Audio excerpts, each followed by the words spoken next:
in the heart of Grand Cayman, broadcasting from the Television Center. This is Cayman 27.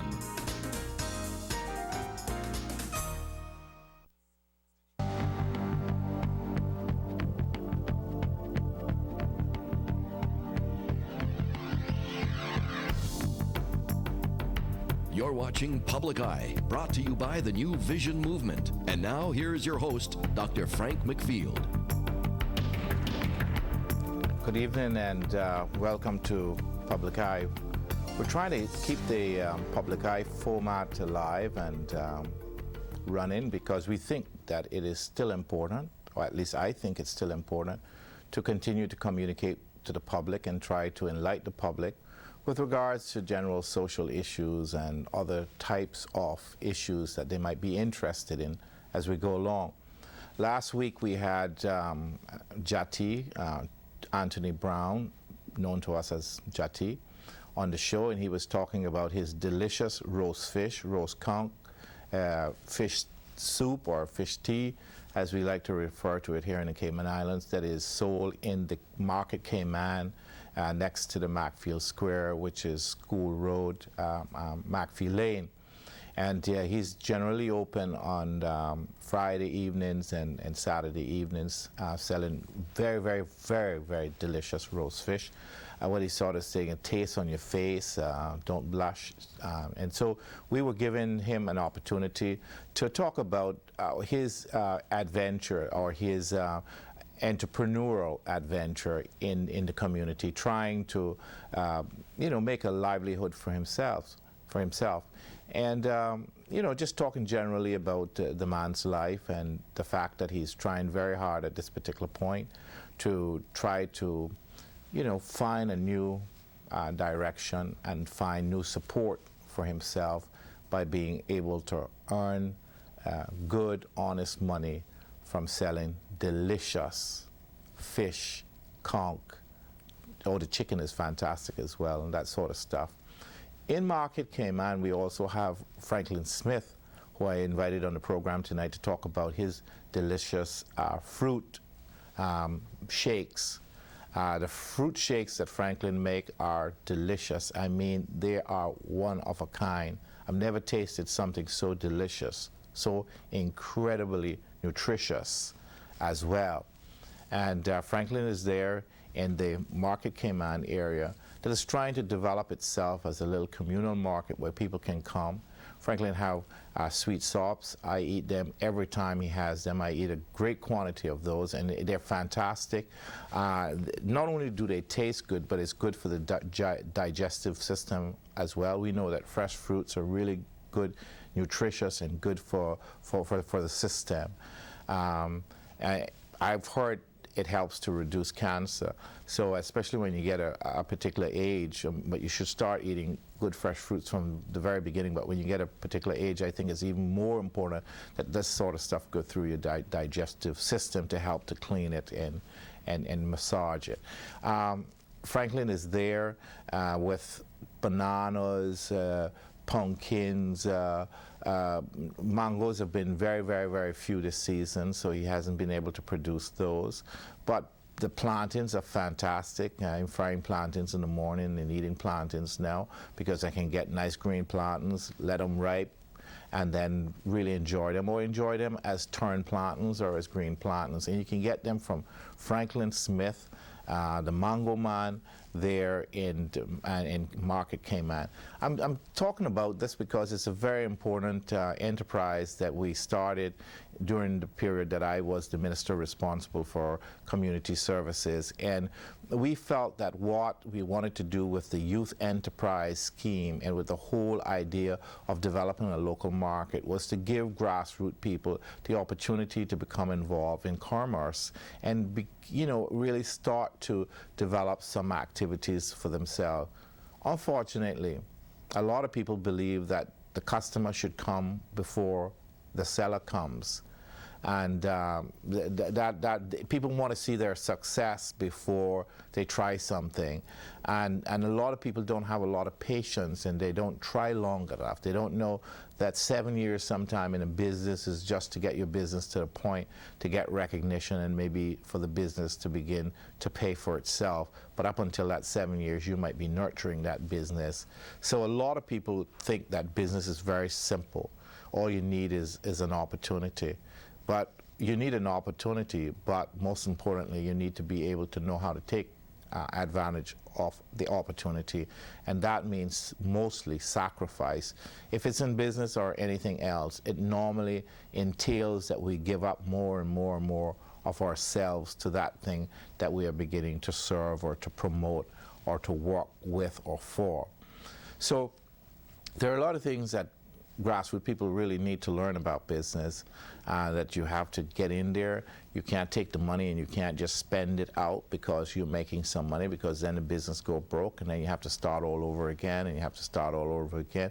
So we had this concept that a lot of people that have difficulties finding jobs, especially people that have been in problems with the law before, that might have found themselves in prison before, that nobody really wants to employ, that keep ending back up in prison simply because what they have done to go to prison is their only viable, really viable choice, really simply because people are preventing them from having other choices, simply because people do not want to employ them, people do not trust them, and therefore they're not able to get jobs. And when they do get jobs, they don't feel fulfilled with the types of jobs that they're given, the level of trust that they're given, and therefore they find that it's more lucrative perhaps to be involved in the ganja trade, in the cocaine trade, and in the whole robbery trades.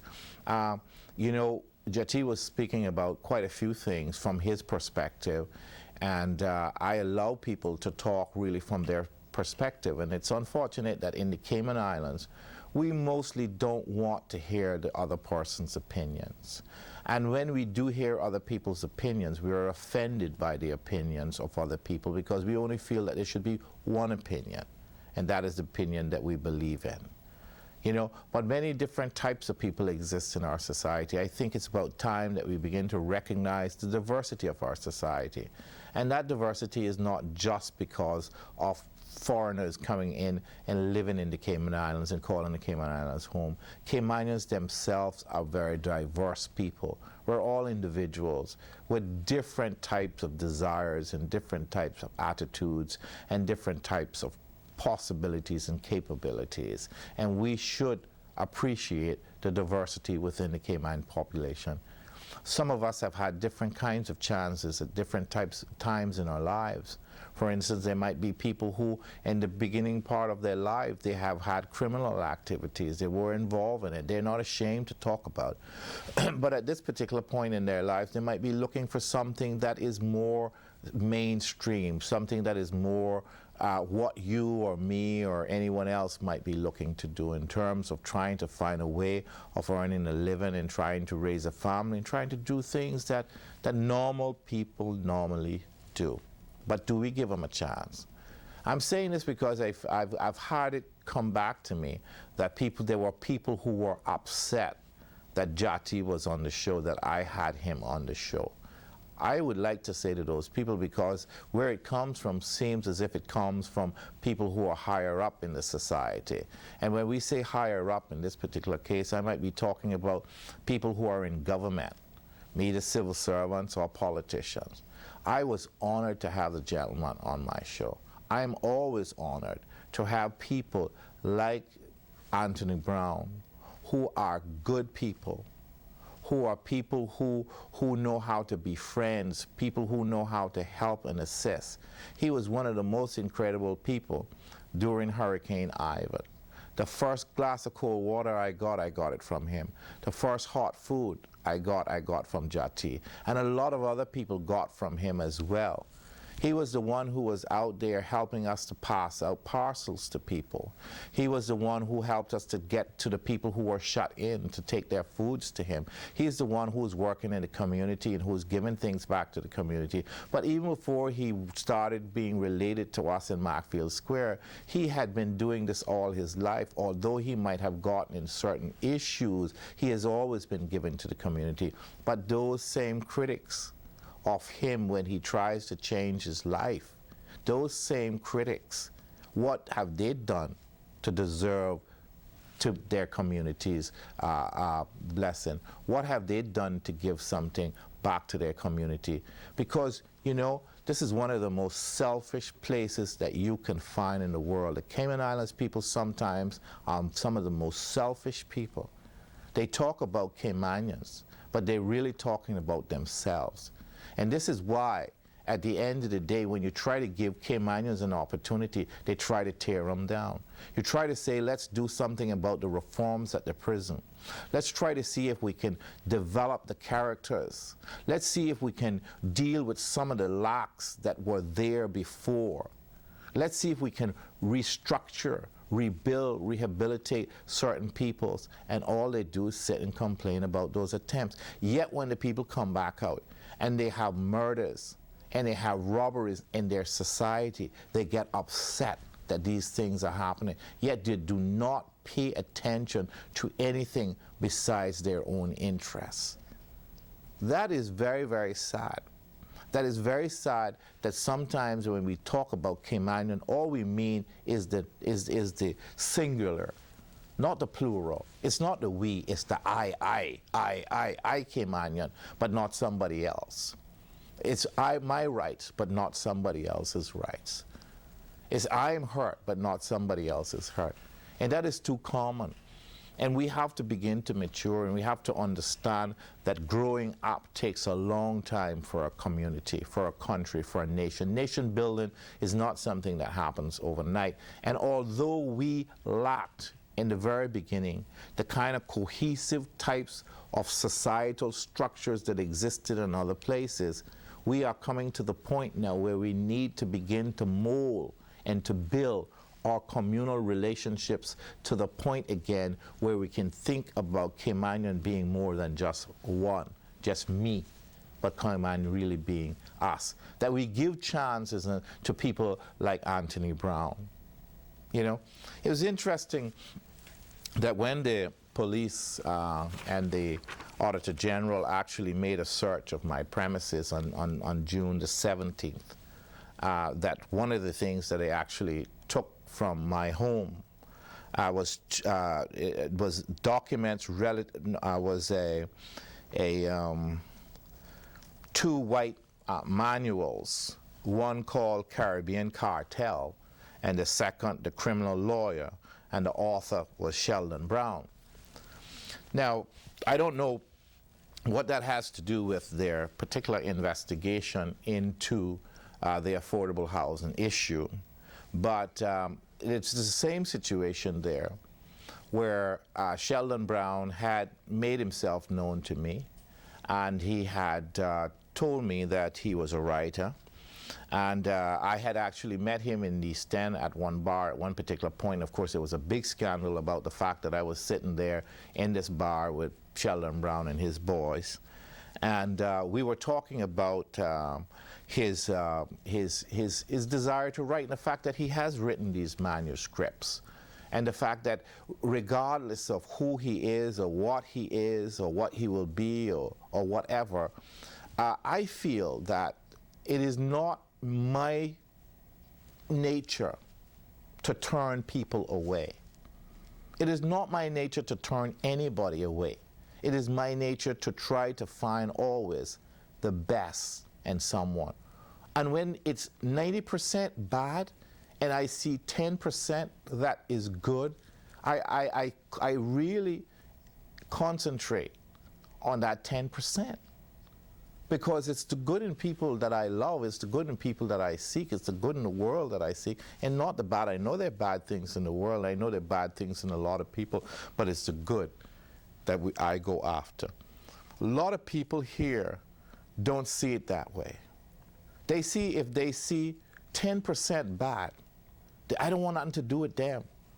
I don't want nothing to do it with him. No, sir. I wouldn't have anything to do with them. Well, if you don't have anything to do with them, then who will have something to do with them? If the people who find them think that they are good people are so good that they don't want to mingle with people who have a little bit of issues with them, that might be a little bit more deviant, might deviate from the norms a little bit, then how are you going to bring them back to the mainstream? How are you going to bring them back to the norms? If all you do is ostracize them, push them away, and get them to have their own little corners, their own little groupings, their own little subculture, their own little gangs. Then you sit down and you criticize people for being members of a gang, because the gang makes them feel like they're acceptable when you make them feel that they're unacceptable. You make them feel that they're unacceptable. So I've always tried, especially in my job as the Minister of Community Services, to reach out, to do what no other minister had done before, to reach out to that community that was being alienated, that was being separated, and to try to find ways to touch them and to make them feel a connect between the government of the day and themselves. Yet we were being criticized for not doing anything for young people. But the same young people we were being criticized for doing nothing for by the PPM in waiting were those young people who had issues. But if you don't associate with them, you can't talk like them, you can't walk like them, you can't show them that you are somehow related to them, how are you supposed to reach them? With some stick out there saying, well, I want to cure you, but I don't want to get close to you because I don't want to get your disease. You know, if doctors were really like that, a lot of us would really die very early. I don't want to get too close to the problem. I don't want to be associated with the problem. I don't want people to think that I'm like them who have the problem.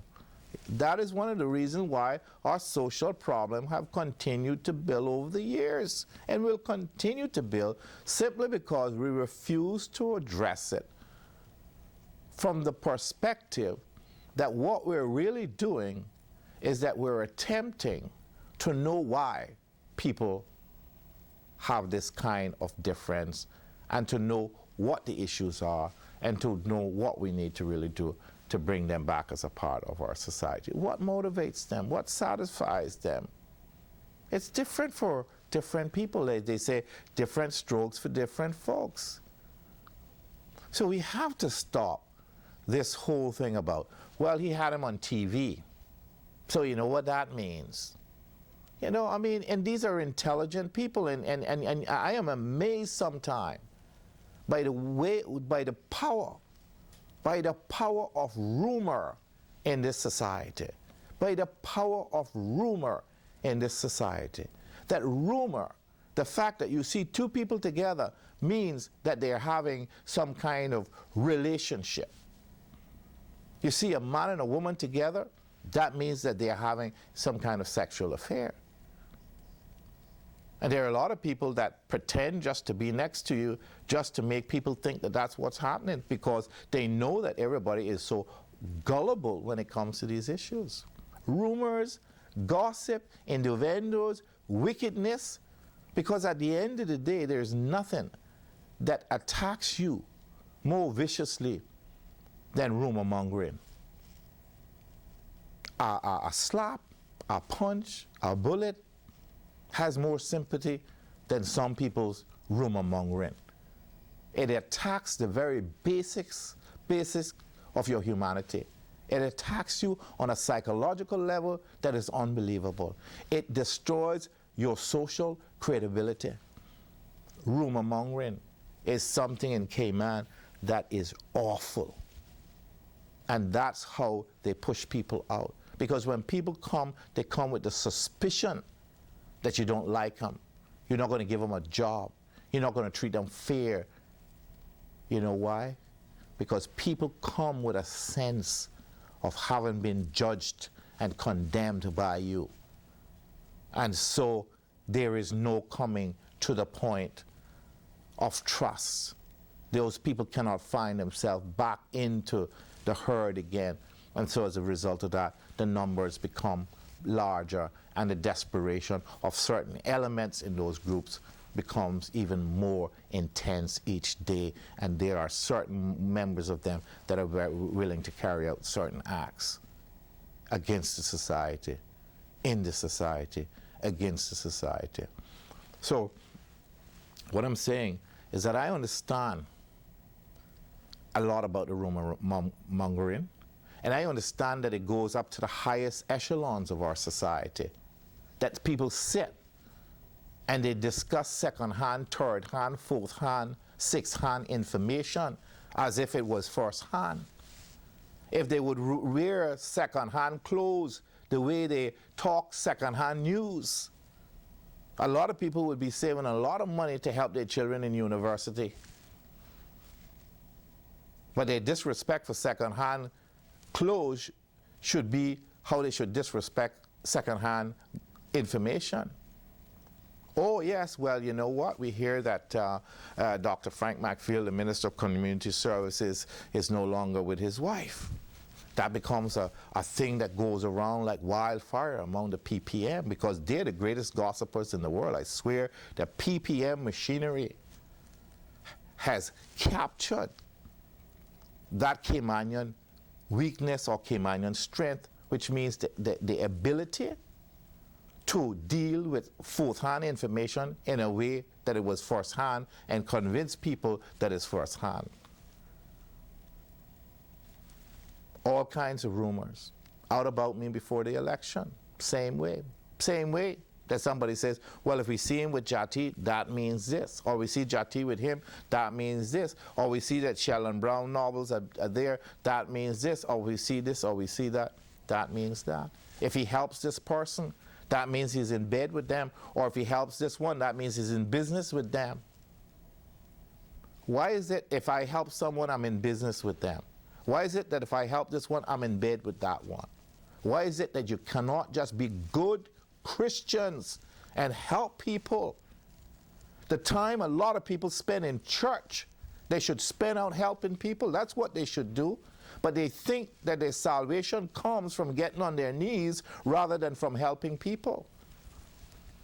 Rather than from helping people. There are so many good Christians in this country that spend their time in church trying to pretend to God that he don't know who they are and what they will be when they leave this world. There are so many people that are so ill-informed that they believe that it's not what you do for people, but what you do for yourself that makes you a Christian. I was very surprised about all the prayers that were offered up before the election. And I'm even more surprised that one of the great leaders of this, Brother Al Ebanks from the Agape Church, has been made the chairman of the Health Authority Board by the PPM government.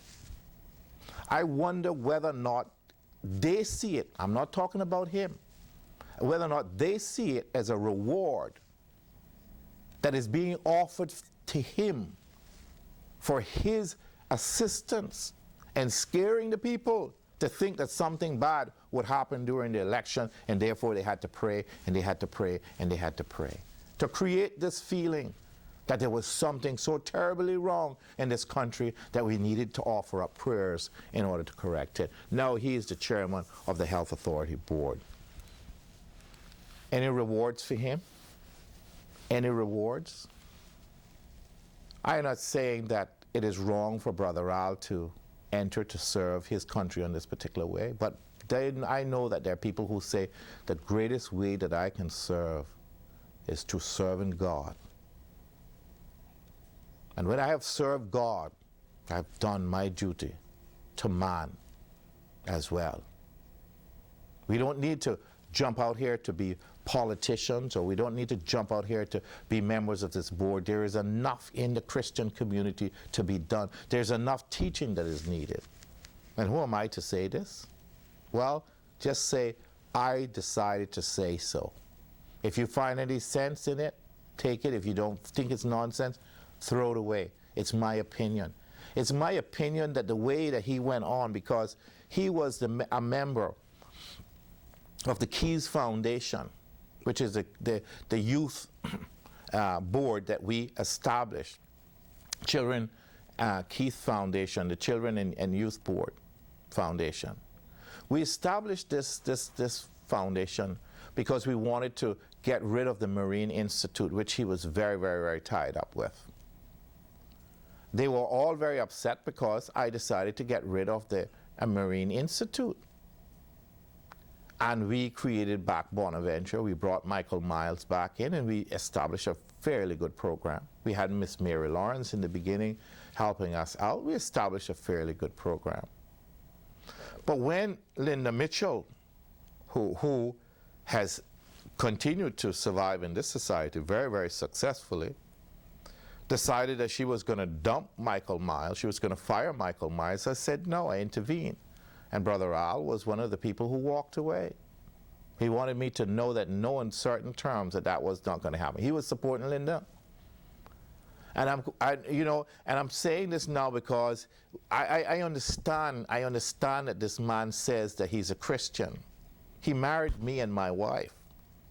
We went to his church. We had a lot to do with Brother Al. But I do think that there are signs that he started to get involved with politics in the country. And I'm not saying that he shouldn't get involved in the country's politics. It's his politics too. He's affected. His congregation is affected. But I do see it as very, very, very strange at this particular point, because the PPM appointments have been political to the point. They have been all political appointments, and therefore I assume that the appointment of Brother Al, Pastor Al Ebanks from the Agape Church, was a political appointment as well. I think that's to be said, that the UDP had a lot of things going against them, because there were a lot of people who secretly worked against the re-election of the United Democratic Party in this country, and they might have had their reasons. But gossip, innuendos, false prophets, that sort of stuff I'm talking about at this particular point. Now, I know that I have been rushed in this society many times before, in my youth, and now even as I mellow out in age. I continue to say what I think and think what I say. And that is not acceptable in our community. That is not acceptable in our community, because people think that you should always get things by crawling on your knees to people, that there should be no such thing as individual rights and what you have a right to expect as a human being and a citizen of a society. You should get what you get because people favor you or they don't favor you. I believe that as Minister of Community Services, Youth, Sports, and Gender Affairs, that I never went in there to victimize anyone. I never tried to victimize anyone. I never tried to give the administrative apparatus any directives that would be victimizing people in any shape or form. I fought for what I believed, and I told people up front, if they didn't agree with me, where to go. But I did not victimize anybody, even after I had parted with anyone. I did not hold it against anyone. But I do believe that that's a weakness in our society as well.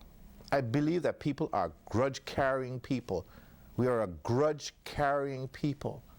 And that grudge that people carry is carried into the bureaucracies of this country that have a lot of power. Now, there are a lot of people that complain about victimization. There was a lot of complaint about victimization during the UDP government. At least I can tell you, I do not believe in victimization. If I have something to tell you, I'm going to tell you. If I have something to do to you, I'm going to do it to you. And I'm going to tell you I'm going to do it to you. And then I'm going to do it to you. Because that's the only way I feel good.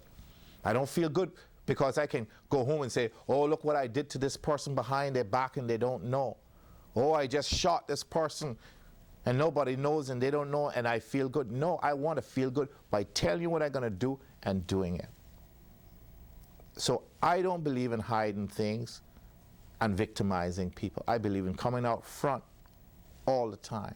But I do believe that that is another part of our culture that we seriously need to get into hand. The fact that you got to crawl to somebody to get a work permit. The fact that you got to crawl to somebody to get a job. The fact that you got to crawl to somebody to be on a board. The fact that you got to keep on crawling to people and making people believe certain things in order in this society to be rewarded or recognized. It's nonsense. People should be rewarded and recognized according to what they deserve and according to what they have rights to. I'm saying this because it really is an incredible thing that at this particular point, you know, you have people saying, well, we believe that this one did this. A typical example, of course, is, as far as I'm concerned, with regards to the rumor mongering, the gossiping, the victimization, is the investigation that was launched into the Affordable Housing Initiative by the Auditor General, which was ordered by the government in power now, which is the PPM government. And we are told, of course, by them that, you know, it's not a police investigation and this and that and the other. It is a police investigation. The police have been investigating me. The police have been having access to emails and all my life, and they've gone through everything. They have totally destroyed any sense of privacy which I could ever feel that I had or could ever have. Totally done that. But you know what's interesting? What's interesting is that the day of the swearing in of the new government, the PPM government, the government that would do all they had to do in 100 days, or do so much in 100 days, the day they were sworn in, I believe, or it is my opinion, that Roger Borden went over to the Legislative Assembly, or was in the Legislative Assembly, and made a complaint to them about me, who was then still chairman of the National Housing and Community Development Trust. The National Housing Community Development Trust is a corporate entity, a legal entity that is sovereign in terms of the transaction of its business. Although the majority shareholder of this company is the governor, it is nevertheless an entity, and the directors of the company have the legal right and responsibility to carry out business on behalf of the government. It was my opinion at that particular time that we really wanted to continue to build the Eastern Avenue houses. We wanted to put apartments there, 72 apartments. Again, the reason that we were rushing, because I wanted to complete at least 6 apartments before May the 11th, before the election, because I wanted to show that we could now go and use cement. Although we would have to do apartments, it was possible for us to come in at that particular price that we were selling at, which is, when you look at it today, a fantastic price and opportunity for people, because there are people who are paying $1,500 a month for 400 square feet of space in central Georgetown to live in. And the people who are in these places for 1,000 square foot are paying less, than $700 per month. The houses down there are rented, we rented what we could after the hurricane in Eastern Avenue for $1,000. We were renting them for $1,000. And the people who bought are paying less than $700 for the bigger ones. So I want to say that because of the hurricane, which stopped development and put us in a recovery mode, because of this, it meant that the cash flow would not be what we had projected it to be or what it needed to be in order to service the loan. So there had to be rapid development of these houses in order to get the income, because where else would the income come from?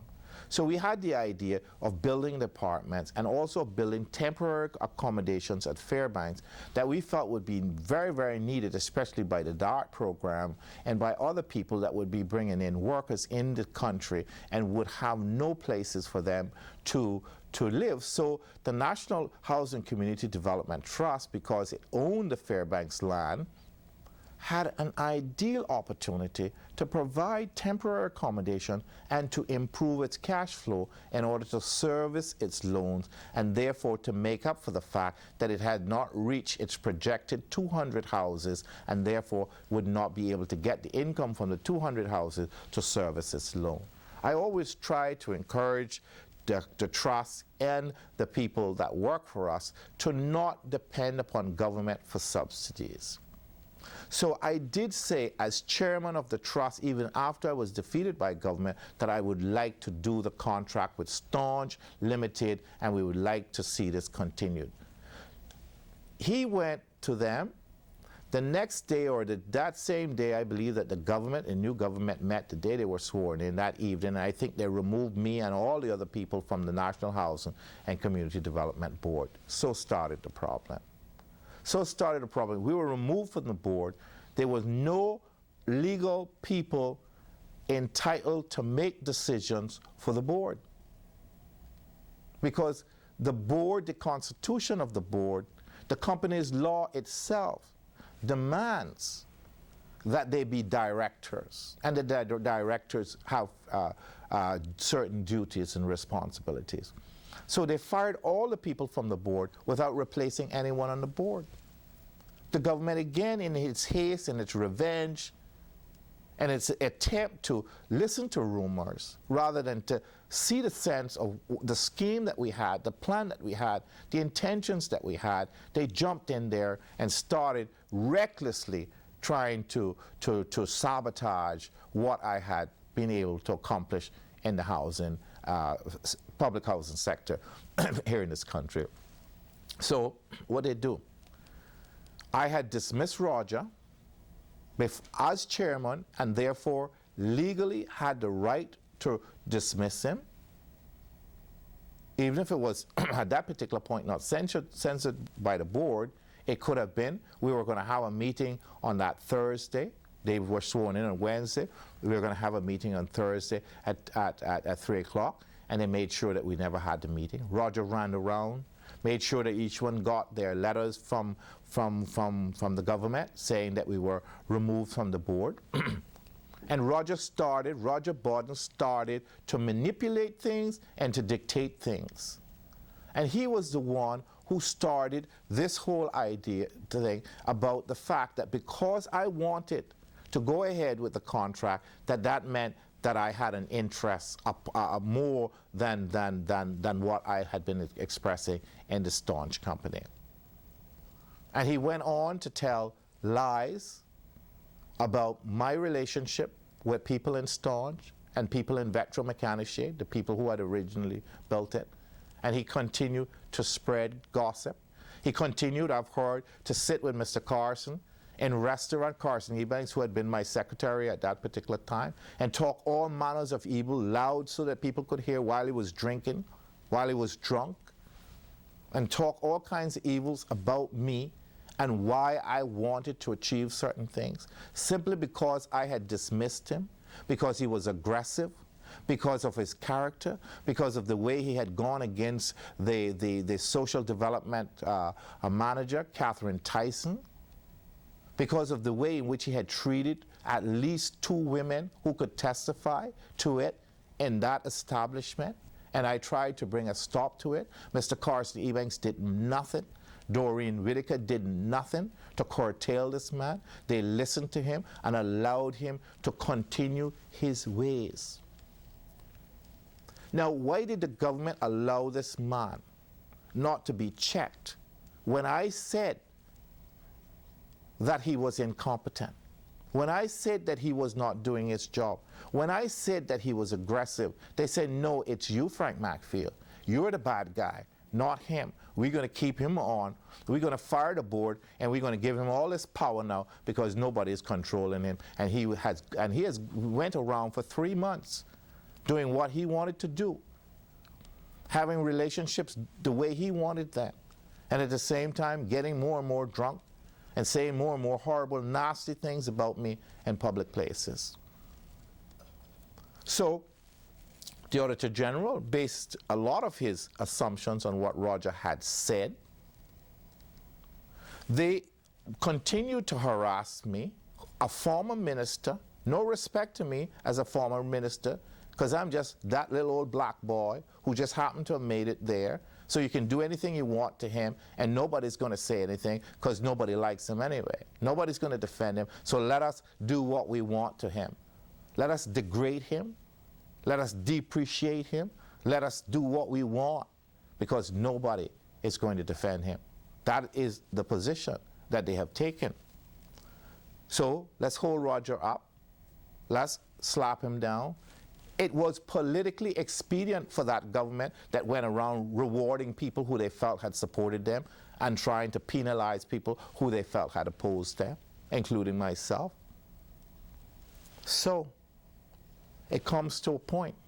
Tuesday last week, Roger gets someone to call me about 4 or 5 o'clock. Person calls me and says, there's a man that would like to speak to you. I recognize the man's voice. I know who it is. And I said, yeah, well, he said, meet us at Mango Tree at 6 o'clock. Okay, no problem. So as I'm going to Mango Tree, my phone rings, and this voice says to me, you, and I'm not going to use the word because it's indecent, very indecent, and hung up. I get to Mango Tree, and I see the man who had called me on the phone to invite me over to Mango Tree, and he's walking in at the same time.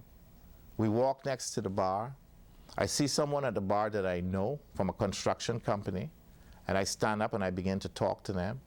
The man who had made the telephone call to invite me to the Mango Tree says he's the one that wants to talk to you. So he points to Roger Borden, who's sitting next to Bunny Miles next to a table at Mango Tree, and he says he's the one who wants to talk to you. I said, Roger? So anyway, I didn't think that Roger wanted to talk to me. There was nothing that I wanted to talk to Roger about. And I continued my conversation with the gentleman from the construction company because that was interesting to me.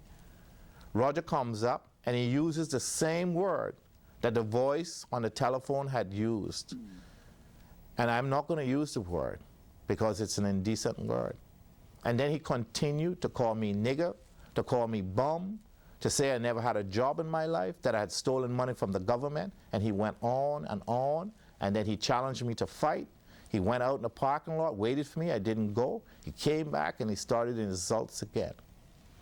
That was Tuesday. Tuesday night I called Mr. Carson Ebanks and I said, how is it that this government can have someone like Roger Borden going around scandalizing the name of a former minister and a JP in your society without anyone curving him or saying anything to him, as an employer of the National Housing Community Development Trust, as a financial manager making something like $80,000, $84,000 a year, as a senior paid person by the government one way or the other. It's a government company. Can't you people do anything about it? Well, Mr. Carson said, well, I've talked to him already about going around making accusations based upon suspicions. Yes, Mr. Carson might have said that, because Mr. Carson knows that Roger went up to Mr. Carson's office that used to also be my office and make these same accusations in front of members of staff there. I know about that. And I know about the restaurant accusations made in the restaurant to Mr. Carson as well, so other people could hear. And they have done nothing, including Mr. Carson Ebanks, who was my permanent secretary. They have done nothing to check Roger, because as long as Arden had that ministry, as long as Arden had housing, Mr. Carson also was responsible for Roger, and Arden was responsible for Roger, and Roger's out there dirtying my name as much as he can, making it difficult for me to get a job, making it difficult for me to get a contract, making it difficult for me to get a work permit for my companies, making it difficult for me because of rumors And that's one reason why I started this conversation about rumors and how rumors can spread, and how people in immigration, and how people in different parts of government, and how people in companies, and how people in banks will use second-hand, third-hand, fourth-hand, fifth-hand, and seventh-hand rumors to hang you, to judge you. One man go along and does this. So the next day, Wednesday, at 5 p.m., Roger calls me again and says, you can go to any ministry you want, you so-and-so, that same word, what I'm going to get you, and hung up. I went to the police station and I made a complaint. On Wednesday, I complained about this situation, that this man was calling me, harassing me, threatening me. He's going to get me. What does it mean, he's going to get me? Thursday, I have a little company located in the CNN building in School Road, Macfield Lane. He sent a letter to my company. I was delivered to my secretary and or my assistant, and there he had written from the 22nd of July saying that he wanted the persons from Capital Design, my company, 7 people, which would rent one house, house number 21, out of there within 30 days. We pay $1,000 a month for the place, and we rented it back when there was no electricity, there was nothing, and they were getting good money for it at that particular time. Now it might not seem like all that much money, but back then it was a hell of a lot of money, because it was not in the condition to even be rented to families or decent, for people for decent situation, but they were being paid. So we were supposed to get out there. But Friday he must have gotten impatient, and so he went down to the place to evict the people. And I was called by my assistant, who said he was there, and I said, call the police. And I packed up a few tools that I feel that I might need and put them in my car and went down to the site. And he was there with two people who I know. They had a pickaxe, and they had a big pickaxe. When I got there, I didn't really know what they were doing with the pickaxe. I saw them with the pickaxe. That made me call 911. They told me to call the police station. I called the police station again. I read up to Roger. I spoke to him. I spoke to the people. They started cursing me names and going on with things. And I told them that what they were doing was illegal. There's no way that you can just go and cut off people's water, kick them out of the house. Roger went into house number 21, threw down the people's food and different things like that, and went on really bad and started cursing them, tried to kick them out, told them they had to get out and different things like that. And so when they didn't get out, he got these guys to start digging and cutting off the water, sawing off the pipe, sawing the pipes, and he's standing there.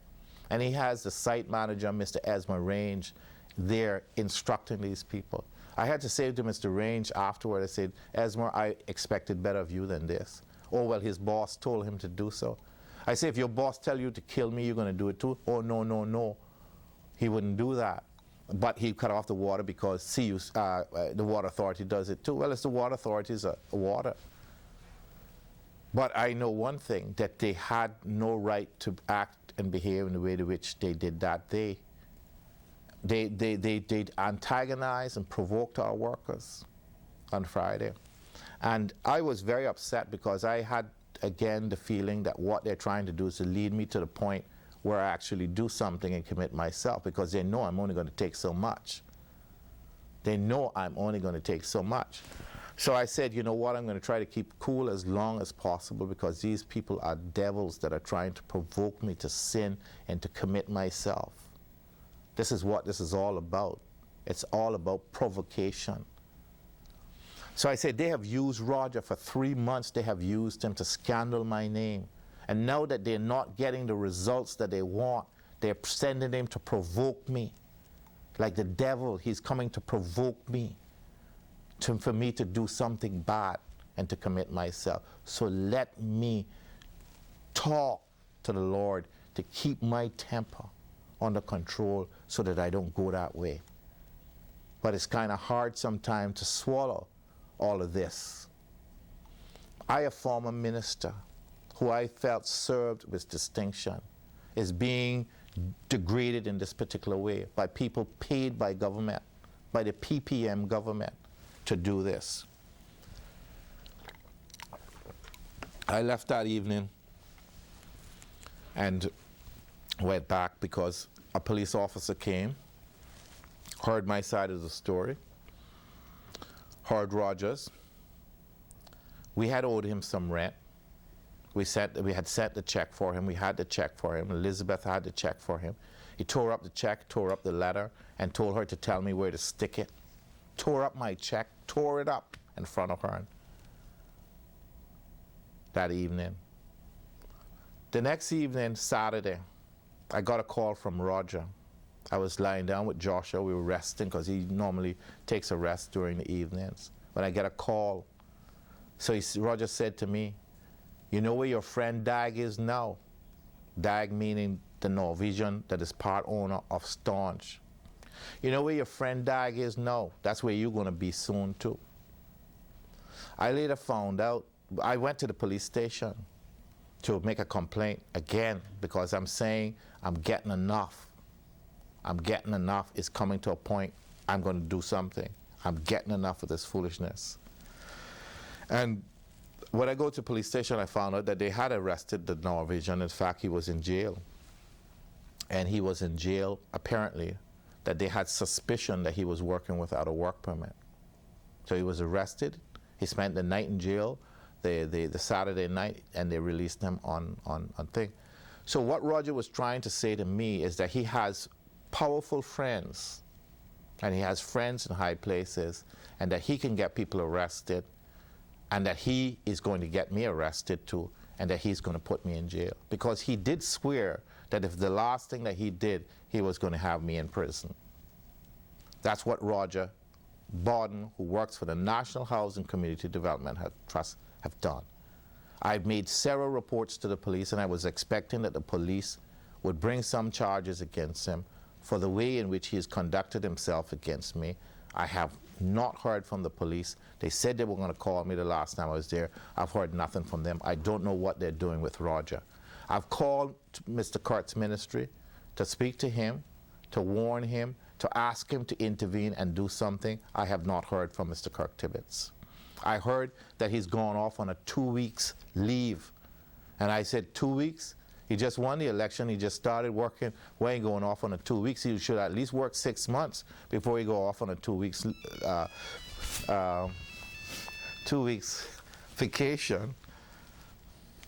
So I just saying here that it's really strange that that all of this can be happening and nobody is doing anything about it, yet they continue with the investigation.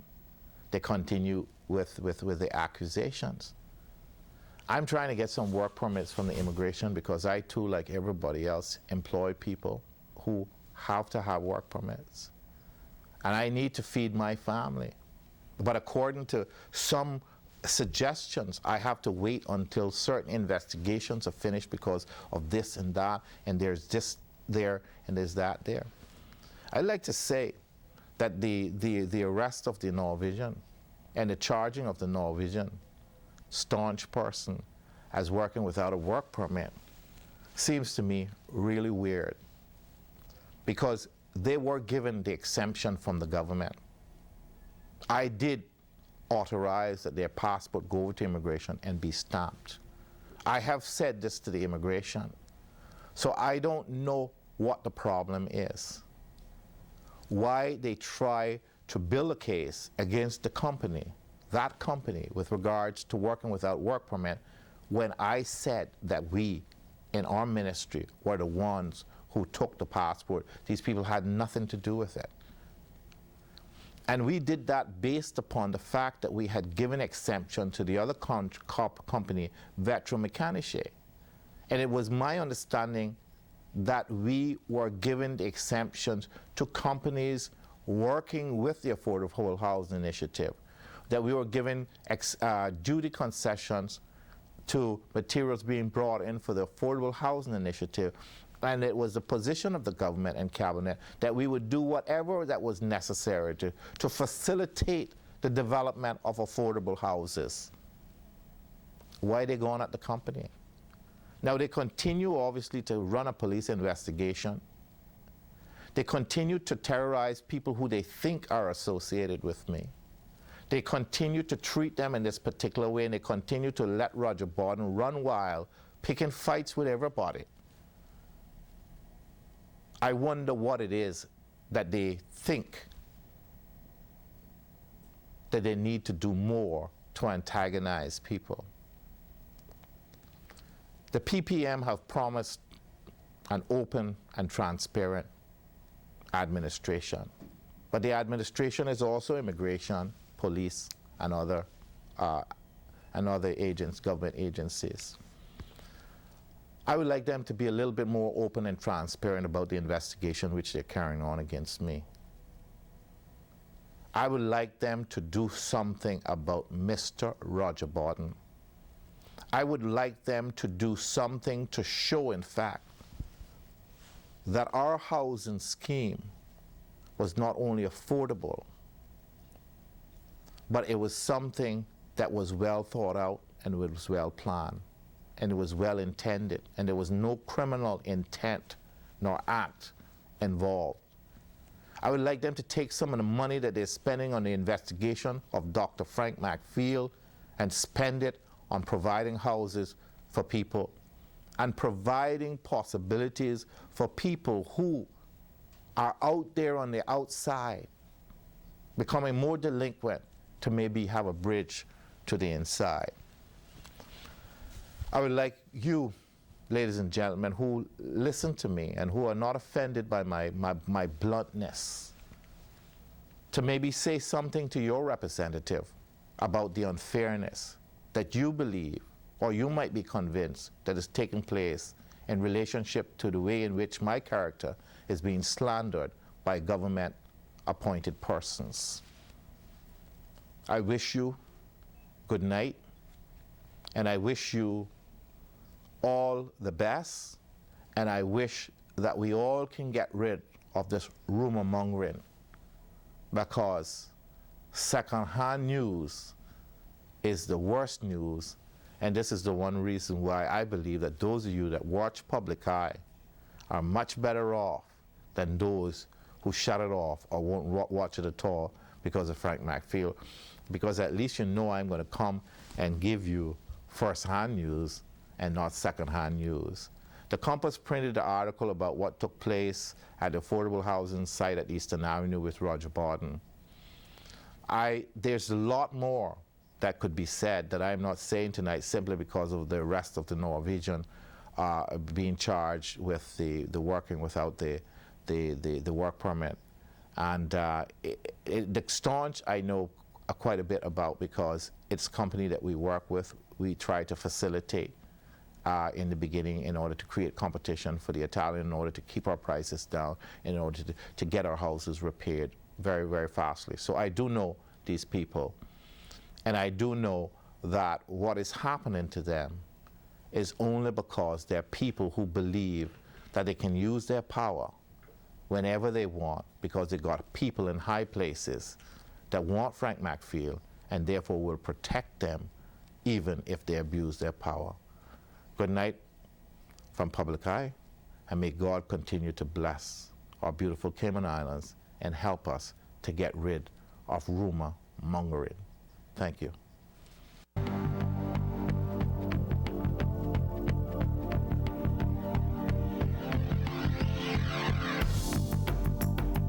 Public Eye has been brought to you by the New Vision Movement.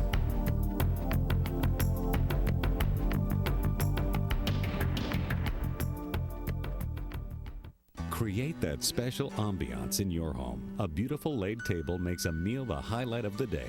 Ambiance in the heart of Georgetown offers a stunning selection of tableware, stemware, cutlery, cookware, and home accessories from Europe, especially Germany, Italy, and France. Whether you're redecorating your home, registering for a wedding, or looking for the perfect gift for a special person, Ambiance has something for every taste. Visit Ambiance today.